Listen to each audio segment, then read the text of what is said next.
তাহলে শোনাই নিয়ে যে দাদা হয় নাই গাইতে পারি নাকি যাবো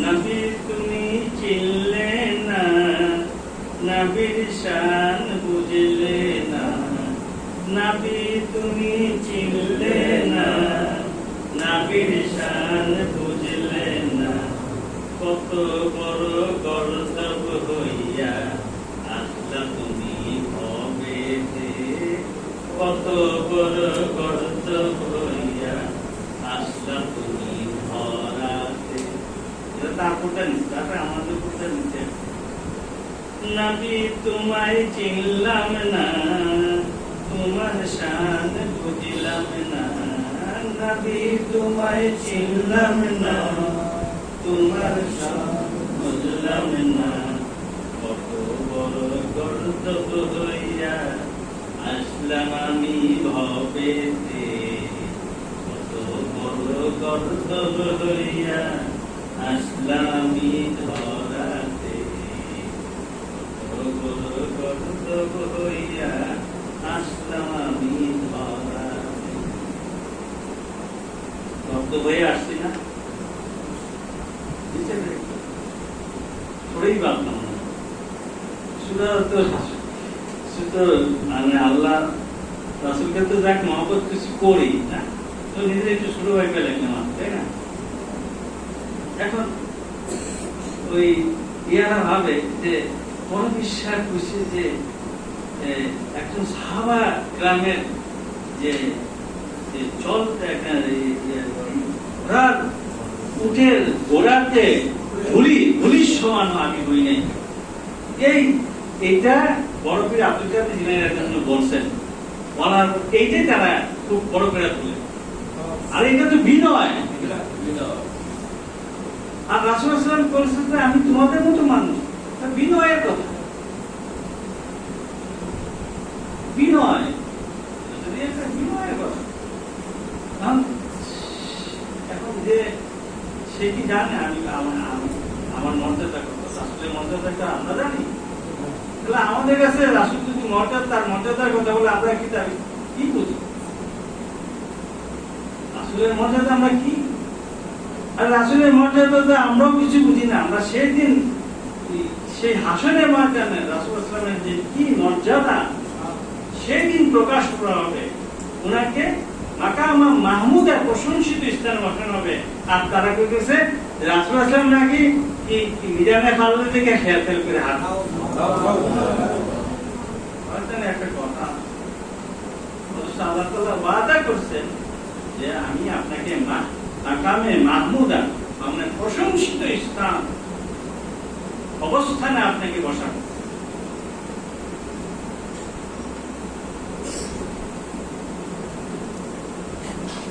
হাসান তোমায় চিনলাম না তোমার শান বুঝলাম না হুসাইন তোমায় চিনলাম না তোমার শান বুঝলাম না তোমরা হলে বেহেশতের সর্দার আমায় ভুলে যেও না তোমরা হলে বেহেশতের সর্দার আমায় ছেড়ে যেও না তোমরা হলে বেহেশতের সর্দার আমায় রেখে যেও না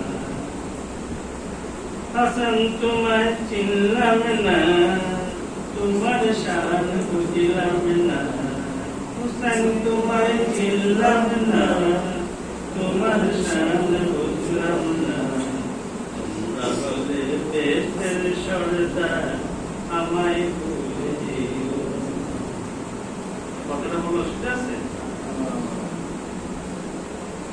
আল্লাহ ছাড়া মানুষের কাছে আল্লাহ হুসাইন রাদিয়াল্লাহু কাছে নিবেদন না হাসান রাদিয়াল্লাহু কাছে নিবেদন করছেন না মানে এই এলাকায় আসবেন উনি হলে এলাকার মাত্র উনি যদি আপনার ঢুকতে না দেয় আপনি এলাকায় ঢুকতে পারবেন তাইলে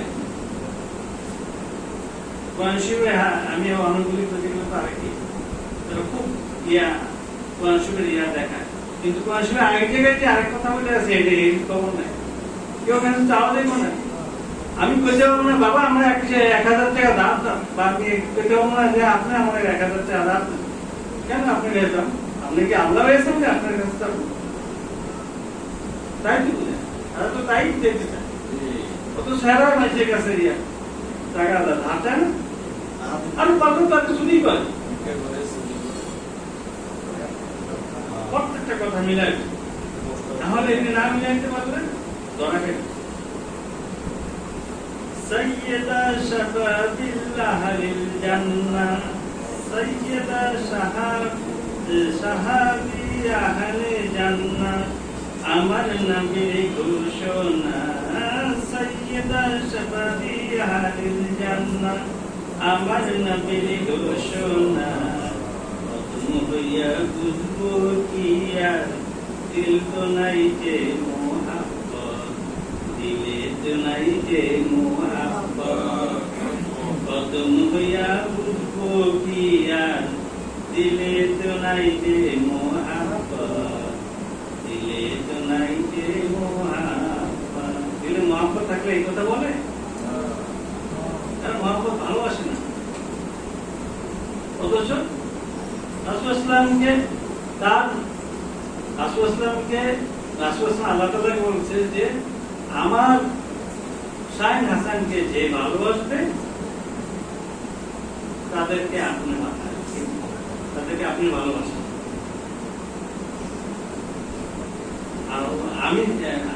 আমি হুসেন হাসানকে ভালোবাসি হ্যাঁ যারা হুসেন হাসানকে ভালোবাসবে না তারা আমার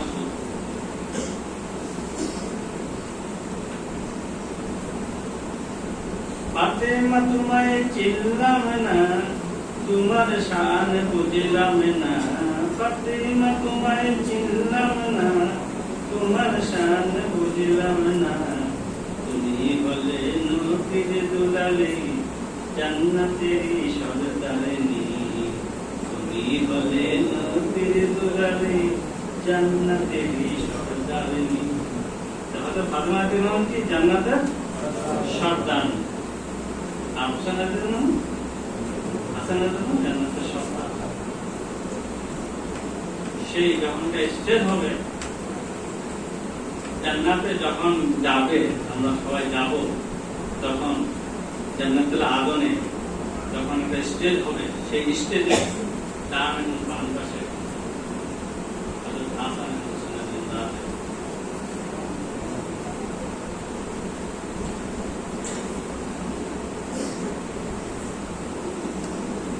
আলী তোমায় চিনলাম না তোমার শান বুঝলাম না আলী তোমায় চিনলাম না তোমার শান বুঝলাম না তুমি হলে নবীর আশিক বিলায়েতের সম্রাট যে তুমি হলে নবীর আশিক বিলায়েতের সম্রাট যে আপনি বিলায়েত বুঝেন বিলায়েত আল্লাহ তাআলা প্রত্যেক নবীকে রিসালাত নবুয়ত আর বিলায়েত কাউকে রিসালাত দিয়েছেন রিসালাত যাকে দিয়েছেন তিনি রাসূল এবং নবী আর কাউকে দিয়েছেন বিলায়েত নবুয়ত আর বিলায়েত যাকে একজনকে দিয়েছেন রিসালাত নবুয়ত বিলায়েত আবার কাউকে দিয়েছেন নবুয়ত আর বিলায়েত বিলায়েত সব সময় ছিল রাসূল সাল্লাল্লাহু আলাইহি ওয়াসাল্লামের কাছেও সেই রিসালাত ছিল নবুয়ত ছিল বিলায়েত ছিল এখন উনি হলেন আখিরি নবী শেষ নবী উনি যখন চলে গেলেন তখনকার রিসালাত আর নবুয়ত কি মানে ইয়াটা শেষ হয়ে গেল রিসালাত এবং নবুয়তের দরজা বন্ধ হয়ে গেল কিন্তু বিলায়েতের দরজাটা চলমান কিয়ামত পর্যন্ত এই বিলায়েতের দরজা থাকবে বিলায়েত দায়িত্ব রিসালাত যেমন একটা দায়িত্ব নবুয়ত একটা দায়িত্ব বিলায়েত একটা দায়িত্ব বিলায়েত একটা দায়িত্ব এই বিলায়েত হচ্ছে এই ওলি আল্লাহদের দায়িত্ব। বিলায়েত এখন বিলায়েতের রিসালাত আর নবুয়ত সমাপ্ত হয়ে গেছে। এখন এই বিলায়েত রাসূল ইসলামের এই বিলায়েতে রেখে গেছেন, সে কিয়ামত পর্যন্ত থাকবে। এই বিলায়েত অর্থ হইল যে আমি রাসূল আর নবী থাকবে না, রাসূল নবী শেষ তো শেষ থাকবো, কাজকর্ম সব শেষ। এটা বুঝা যাচ্ছে? তাদের কাজকর্ম আছে এবং এটা এই দায়িত্বটা যারা পালন করছে তাদেরকে বলা হয় ওলি আল্লাহ, বিলায়েত।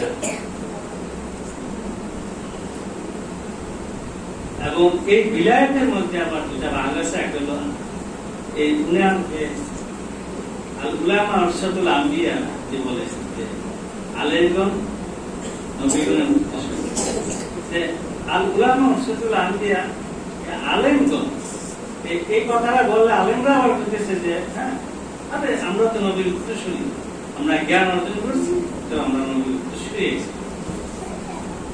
এমন জ্ঞান অর্জন করছে যেটা নবীর বিপক্ষে চলে যায়, নবীর আহলে বাইতের বিপক্ষে চলে যায়। এই জ্ঞানটা কি আপনি সে আলেম দাবি করতে পারেন? আলেম হলো জ্ঞানী। এই জ্ঞানীদেরকে দুইটা ভাগ করছে, একটা হলো জাহেরি জ্ঞান, একটা হলো বাতিনি জ্ঞান। এই জাহেরি জ্ঞান প্রচার করতে বলছে আলেমদেরকে যারা, আর বাতিনি জ্ঞান দিয়ে পরিশুদ্ধ করতে হচ্ছে, আমাদেরকে পরিশুদ্ধ করতে হচ্ছে বাতিনি জ্ঞান। এই বাতিনি জ্ঞানের মধ্যে যখন আসবেন তখন মানে বাতিনি মানে এটা অপ্রকাশিত জ্ঞান। অপ্রকাশিত জ্ঞান মানে ভিতরে জ্ঞান, যেটা প্রকাশ নাই, সেই জ্ঞানটা যখন আপনি জানবেন তখনকার প্রত্যেকটা হাকিকত, যে একটা হাকিকত আছে, এই হাকিকত জানতে হবে। বুঝতে পারছেন? জায়গা কথা বলে নাই, এখানে আমরা অনেক কথা হইল। তো যাই হোক, যে জিনিসটা এই যে মানে যেটা হাকিকত, মানে যেটাকে আসল জ্ঞান, যেটা এটাকে অর্জন করতে হলে সেই বেলায় জ্ঞানী, বাতিনি জ্ঞানী, জাহেরি জ্ঞানও থাকতে হবে, বাতিনি জ্ঞানও থাকতে হবে। এই বাতিনি জ্ঞান অর্জন করতে হলে নিজেকে আবার সেইভাবে এই জ্ঞান অর্জন করতে হবে এবং নিজের সাথে চর্চা করতে হবে। আধ্যাত্মিক চর্চা বলি বা তাসাউফ চর্চা বা কেউ বলি তরিকতের চর্চা, তাই না? এখন আমরা এই যে এটা আসল কথা হলো যে আমরা সবসময় আজকে মহারম মাস থেকে এই মহারম মাসে এই আলোচনা হয়েছে, কিন্তু আমি এই বছরের প্রথম দিকে আমি শুরু করছি ধারাবাহিক একটা আধ্যাত্মিক চর্চা। সেই ধারাবাহিকতা অনুযায়ী লতিফায়ে কাল এবং লতিফায়ে নাফস দুই দিন 4টা ক্লাস আছে, 4টা ক্লাস নামছে।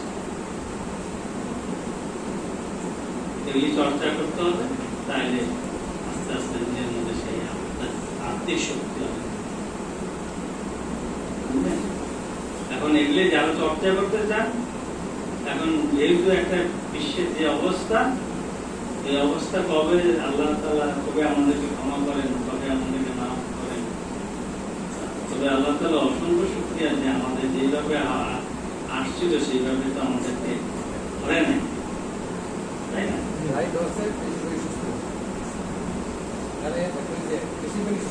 আল্লাহ তাআলা আমাদেরকে অনেক রহমত আমাদেরকে করছেন, এটা শুকরিয়া একবার শেষ করা যাবে। এখন এই যে সামনে যত বিপদ আছে, এই সমস্ত বিপদ কিন্তু আমি মোকাবিলা সামনে ইমাম তরিকতের সন্ধান আরো কত তাই না? এইগুলিতে এখন কাজ করবে আমার নয় বিশ্বাস, এইগুলিতে কোনো কাজ করবে। নিজের ধন যতটুকু আছে, নিজের কতটুকু ধান ভাবনা আছে, আমার बात है मैं बड़ा मुस्लिम আমার কতজন আবার কত বড় বড় ইয়া করে এগুলোতে কাজ না কোনো কাজ নেই নিজের মধ্যে কতটুকু আছে কতটুকু ভিতরে আছে কতটুকু শক্তি নিজে অর্জন করতে পারে সেটাই না হলে সেই সামনে সেই এত বড় বিপদের দিনে আমরা কোন সেই মোকাবেলা করতে পারবো আলাউদ্দিন আইবেক যখনকার এই বাইতুল মুকাদ্দাস সে অভিযানে যায় তখনকার কয় হাজার সৈন্য আমার খেয়াল নাই অথচ ওইখানে লক্ষ লক্ষ সৈন্যের মধ্যে হাজার কয়েক হাজার সৈন্য নিয়ে বাইতুল মুকাদ্দাসে গেছে ওদের মধ্যে একজন দরবেশ আল্লাহর সাথে দেখা হলো বলল যে হে সালাউদ্দিন ওনাদের বলে হে সালাউদ্দিন আইবেক কোথায় যাও বলছে আমি তো সেই বাইতুল মুকাদ্দাস বিজয় করতে যাচ্ছি তো তুমি কি শক্তি নিয়ে যাচ্ছ তুমি এই শক্তি নিয়ে যাচ্ছ তারা কত কত বড় শক্তি জানো কেন তুমি সেই শক্তি নিয়ে যাও তখন উনি ব্যাক করে সেই শক্তি অর্জন করে সে বাইতুল মুকাদ্দাস জয় করছে সুবহানাল্লাহ আজকে দেখেন কত বড় একটা বৃহৎ শক্তির সাথে একটা গরিব একটা দেশ শক্তির দেশ প্রমাণ পাইছেন তালেবানদের কথা এখন আবার দেখেন তাদের কথা সুর পাল্টেছে আর তুমি তোমার তাহলে এই দেশের মানুষদের মুক্তিযোদ্ধাদেরকে যদি বলে এরা খারাপ অন্য দেশের মানুষের তো খারাপ দেবো না তার নিজের দেশের জন্য জান দিচ্ছে মান দিচ্ছে মহিলারা ইজ্জত দিচ্ছে খারাপ খারাপ না এক দেশের জন্য করছে আল্লাহর জন্য ইসলামের জন্য দেশের জন্য করছে তো তার সামনে অত্যন্ত নিজের মধ্যে নিজের দম নিজে ইয়া করে আনেন অর্জন করে আনেন পরের জন্য ফৌজদারি করতে হবে না ব্যাংকের মধ্যে টাকা মানে ব্যাংকওয়ালারা মানুষের টাকা দিয়ে ফৌজদারি করে ওই জন্য একটা কথা আছে পরের জন্য ফৌজদারি ব্যাংকওয়ালারা পরের জন্য ফৌজদারি করে মানুষের টাকা নিয়ে পরের জন্য ফৌজদারি আমার কথাগুলো আমি খাওয়া পাচ্ছে না পরের জন্য ফৌজদারি কাজে দিব নিজে এখন আপনারা কি আধ্যাত্মিক চর্চা করতে চান আর এই যে এখানে যে অনেক সময় অনেক এই যে আধ্যাত্মিক চর্চা করেন বা যাই করেন ইনশাল্লাহ করেন এখন তো একটু করে করবেন যে আরে সাথে যদি অনেক কথা কয় এখন যদি কেউ যে এটা একটা খরচ আছে এখন তো ভালোই লাগবে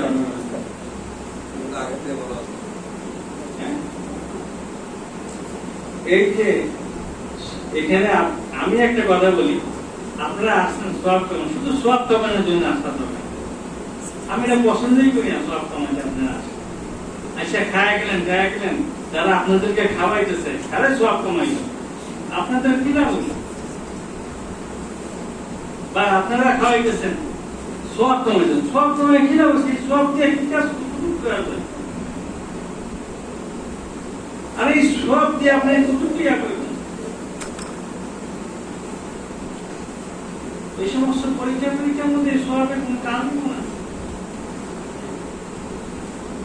সওয়াব কামায় লাভ নেই নিজেকে প্রতিষ্ঠিত করেন নিজেকে শক্তিশালী করেন কারণ আফলাহা মান যাক্কাহা যারা আত্মাকে শুদ্ধ করিল তারা সফল কাম হইল এই সফল কাম করার চেষ্টা করেন যদি আত্মাকে শুদ্ধ করেন তাই বিফলতা হইল আপনার সমস্ত শেষ হয়ে গেছে শয়তান আপনার সবচেয়ে বড় দুশমন শয়তান বসে আপনার অন্তরে বসে আসে অন্তরে আলো তো নিভাই দিয়া নফসের মধ্যে মন্ত্রণা আছে না আপনারা আমরা সেই শয়তানের তাবেদারি হয়ে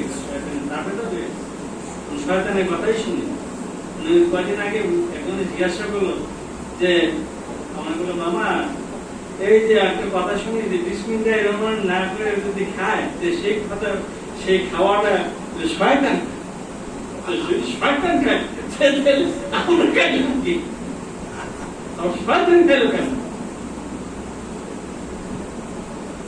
কথাটা আছে প্রশ্ন শয়তান খাইলে আমরা তাহলে আমি কিছু মামু তুমি তো জিজ্ঞাসা করবে আরে আমরা খাইলাম বিসমিল্লাহ না করে যদি খাইলাম সেটা শয়তান খাইলো কিন্তু শক্তিটা পায় তো আমরাই কাজ করতেছি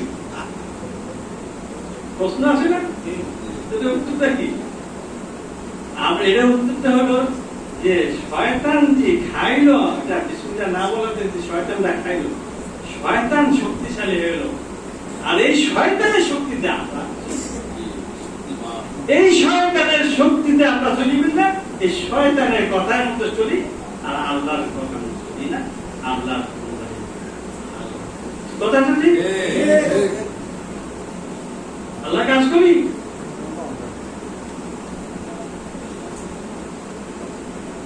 সবই তো শয়তানের কাছে দিয়ে দিচ্ছেন নিজের সব দিয়ে দিচ্ছেন এই শয়তান মুক্ত করতে হবে আধ্যাত্মিক চর্চার বিকল্প নাই ওইগুলোতে দেখে আসা কঠিন বিকল্প নাই এখন শুনে এগুলি খাও খাও যত লিয়াটা দেখছেন তারা এই পথে এই কাজই করছে এই কাজ করে তারা এত বড় হয়েছে এত আধ্যাত্মিক শক্তি তারা অর্জন করছে এগুলি কি মিথ্যা কথা এক জায়গা থেকে আরেক জায়গায় যেটা আত্মিক গণ এক জায়গা থেকে আরেক জায়গায় সেটা মিথ্যা কথা ওই মিথ্যা কথা এগুলো মিথ্যা কথা ওই মিথ্যাবাদীগুলোর সাথে তো এই মিথ্যা কথাই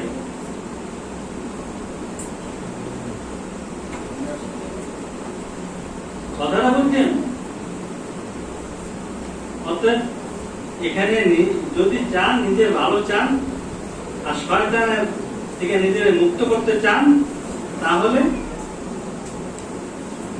এটার বিকল্প না শয়তানরা তো থাকবেই শয়তানি কম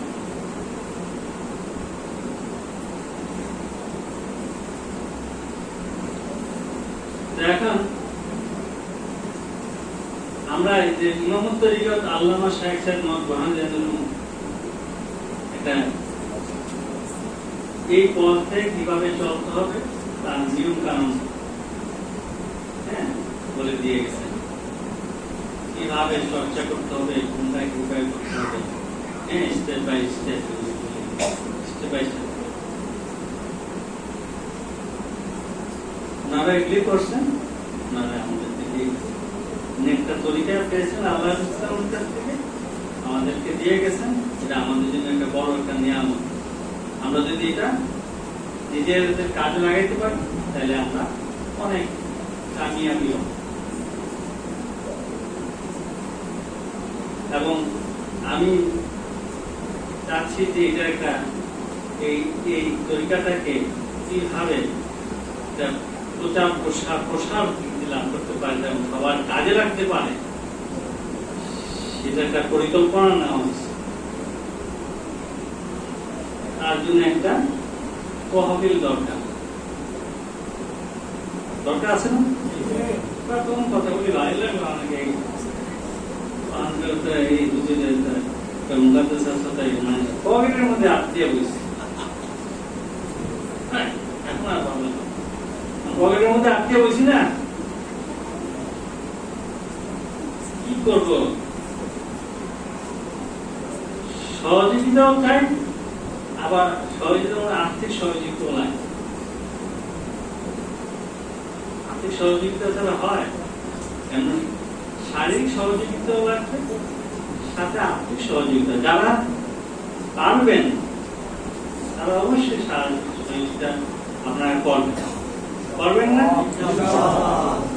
নাকি এখানে কৃপণতা করবেন বরকত দিবে আল্লাহ তাআলা বরকত দিবে আল্লাহ তাআলা আমি যতই করি বাঁচানোর চেষ্টা করি আমার জিনিসের মধ্যে যদি বরকত না থাকে আমি কোনো বাঁচাতে দেখো সব শেষ হয়ে গেছে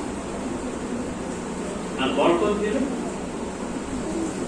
অনেক কোন দিক থেকে বরকত পাবেন আমাদের এই জন্য আল্লাহ তাআলা বলছেন যে আল্লাহ সবসময় আল্লাহ শুকর গুজারি করো যে শুকর গুজারি করবে আল্লাহ তাআলা তাকে বরকত দেবে যে বিসমিল্লাহির রহমানির রহিম এখানে তার সে নিজের আস্থার শক্তিতে শক্তিশালী হয়, নিজের শক্তিতে শক্তিশালী হয়েছে।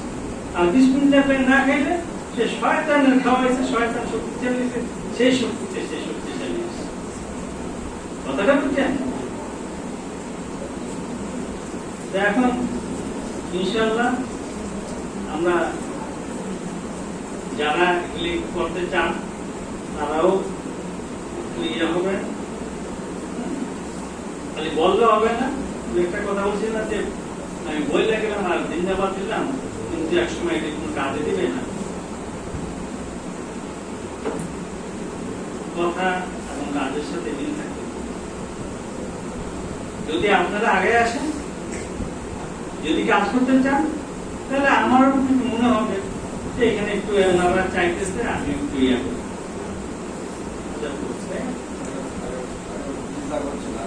আপনারা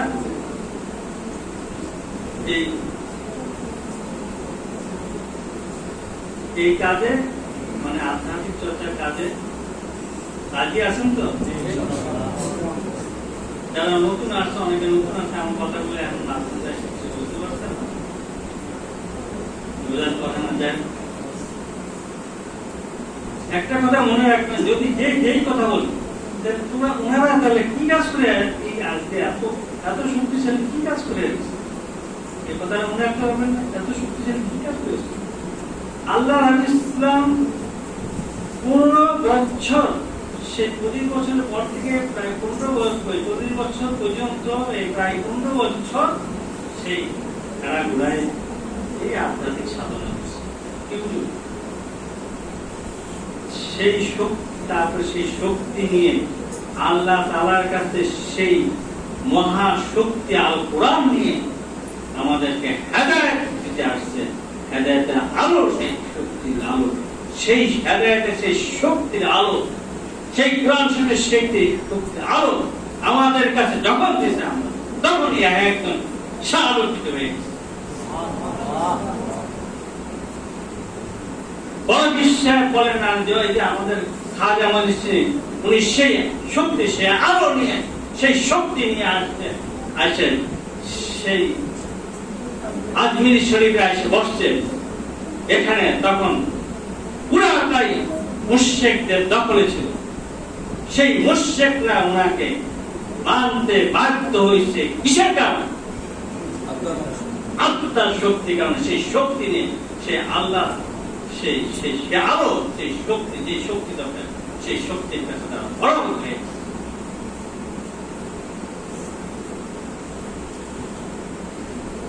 তারা বিভিন্ন পূজা করত। একটা তো শুনছেন যে আনার সাগরের পানি একটা লোটার মধ্যে দিয়েছেন। লোটাটা কোথা থেকে ভাই জানেন? ওনার পীর উসমান হাওনির কাছ থেকে পেয়েছেন। উনি এত বড় আল্লাহর ওলি হয়ে ওনার পীর কাছে 20 বছর রিয়াজত করছেন, 20 বছর রিয়াজত করছেন, রিয়াজত করছেন। তার কাছে উনি এই এত শক্তিশালী হয়েছেন, আত্মিক শক্তিশালী হয়ে ওনাকে ওনার পীর গোটা দান করছেন। দরপাড়া এক লোক হচ্ছে, হে খাজা মঈনুদ্দিন, তুমি কি নিয়ে যাচ্ছ? আমি একটা লোটা নিয়ে যাচ্ছি, আমার মুর্শিদের দরবার থেকে আমি একটা লোটা পেয়েছি, ওর একটা নিয়ামত পেয়েছে, এই নিয়ামতটা নিয়ে যাও যাও যাও। সেই লোটার মধ্যে একটা সাগরের পানি, সেই সাগরটা এখনো আছে, নাই আছে না? সেই সাগরটা গিয়ে দেখে আসেন। একটা লোটার মধ্যে কি কোনদিন সম্ভব? সম্ভব কোনদিন? তাই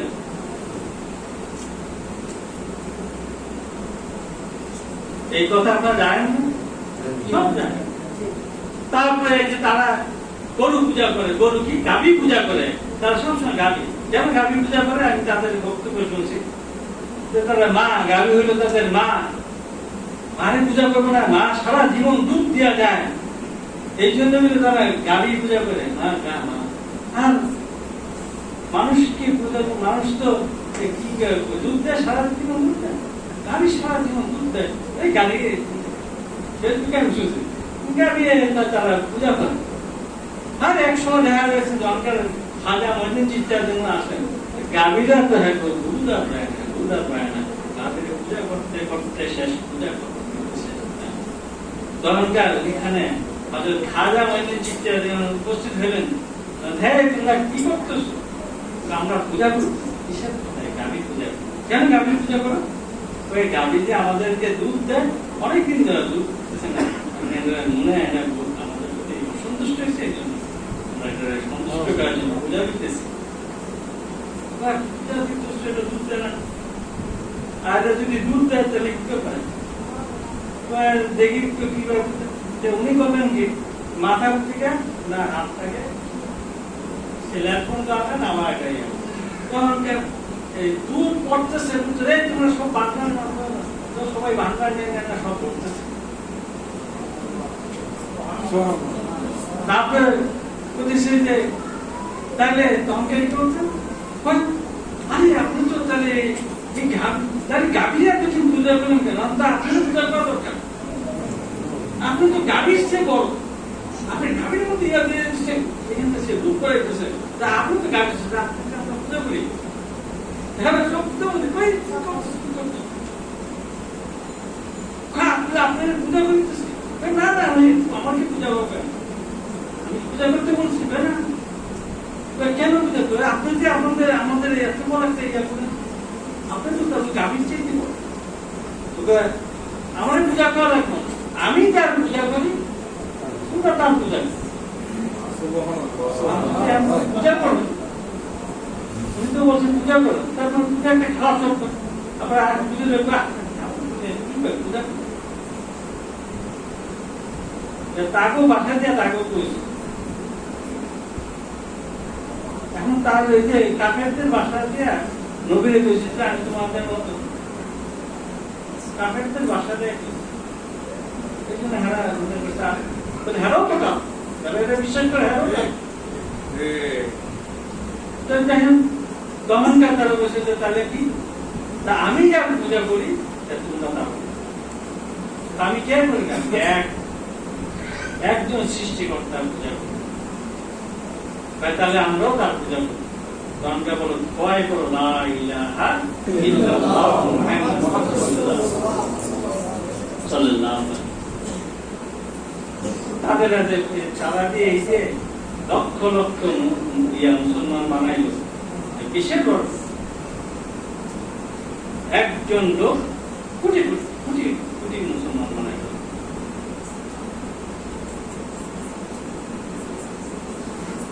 যদি হইতে পারেন একজন, এরকম আপনি 100 জনের সমান, 1000 জনের সমান হবে। আর 1000 জন যদি কিছুই না থাকে, 1000 জন দেখলাম আমাকে সবাই যদি কন যে প্লেনটা চালাও পারবেন, আমরা সবাই দিয়ে কোনো কামে উঠবেন, তেমন কাম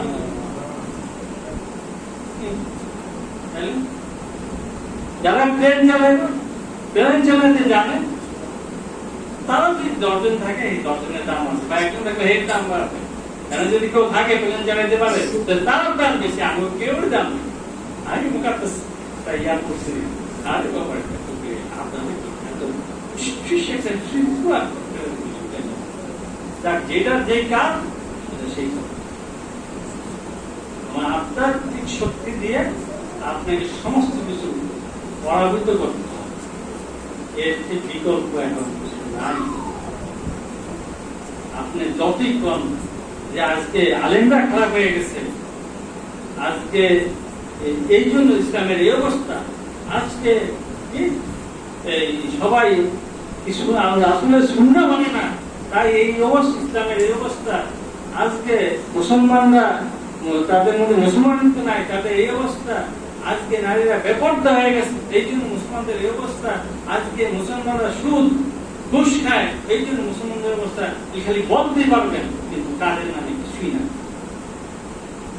এগুলি কোন একটা কারণে, কোন একটা কথা, সব কথা ঠিক কিন্তু কোন একটা কথা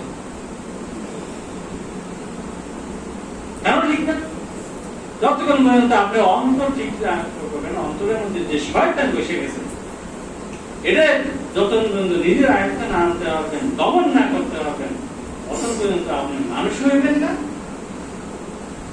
আর কাজই করতে পারবেন। আসল কাজ যেটা সেটা করতে পারবেন। আসল কাজ করতে গেলে আপনাকে গোড়ায় হাত দিতে হবে। যে গোড়াটা কোথায়, যে আমার অন্তরের ভিতরে এই শয়তান বসে রয়েছে, এই শয়তানটা আগে দমন করতে, এবং সেটার জন্য এই আধ্যাত্মিক চর্চা করতে হবে। আধ্যাত্মিক চর্চার বিকল্প নাই। এবং আধ্যাত্মিক চর্চা শুধু এই শয়তান দমন না, এই আধ্যাত্মিক চর্চার প্রধান 5টা কারণ আছে, উদ্দেশ্য আছে। সেগুলো একটা হলো শয়তান দমন করা, 2 নম্বর উদ্দেশ্য হলো একটা চরিত্র গঠন করা। সবাই চরিত্র ভালো চান, সবাই চরিত্র ভালো আছে, সেই চরিত্র গঠন করতে পারবেন। 3 নম্বর হইল আত্মিক সম্পর্ক। আত্মিক সম্পর্কটা আপনি তৈরি করতে পারবেন। যেই আত্মিক সম্পর্ক নাই বলে আমরা একজন মুসলমানের সাথে আরেকজনের মুসলমানের সম্পর্কটা ভালো না। রাসূলুল্লাহ বলতেন যে প্রত্যেকটা মুসলমান একটা প্রাণ।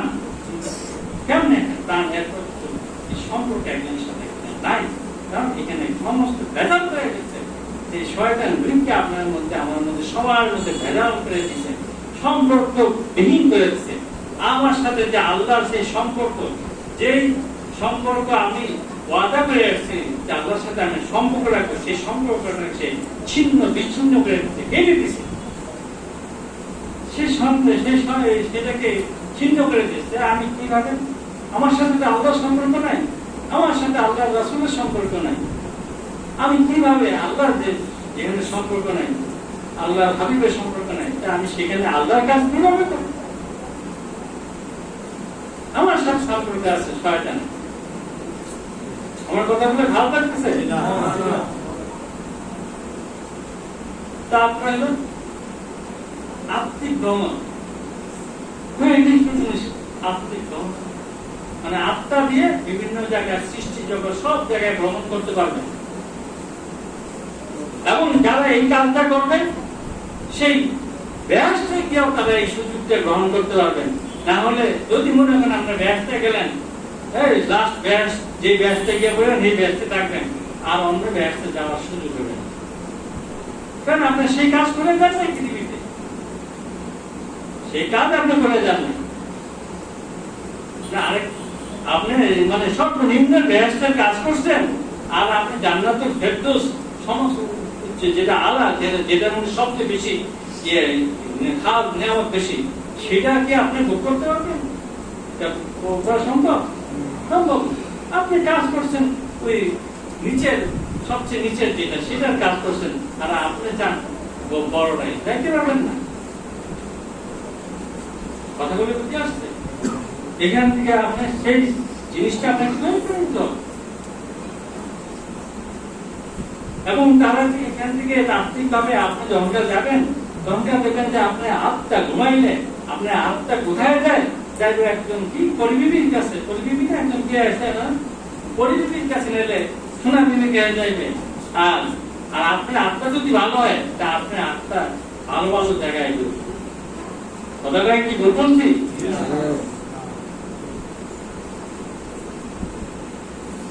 এবং আপনি সেই আধ্যাত্মিক ভাবে অনেক জায়গায় আপনি যাবেন। আর যদি বলেন যে সরাসরি যাইতে হবে, এটা তো নাউজুবিল্লাহ শেষ পেলেন, নাউজুবিল্লাহ করতেছে দেরি হইব না। নাউজুবিল্লাহ এটা কেমন? যে নফস দিছে, নফস একটা বাহন, যাকে এগুলি অনুপাতে বলতে চাই না। তারপরে একটা কয় নাম্বার গেল? 4। 5 নাম্বার হইল, 4 নাম্বার গেল, 5 নাম্বার হইল আত্মিক দর্শন। না, আত্মা দিয়ে আত্মিক দর্শন করবেন, দিদার করবেন। আল্লাহ, আল্লাহর সাথে দিদার, আল্লাহ দিদার দেন, আল্লাহ দিদার দেন। আল্লাহ তো অনেকে বলে যে আল্লাহ তো কি আল্লাহ নিরাকার, আল্লাহ নিরাকার। আল্লাহ নিরাকার।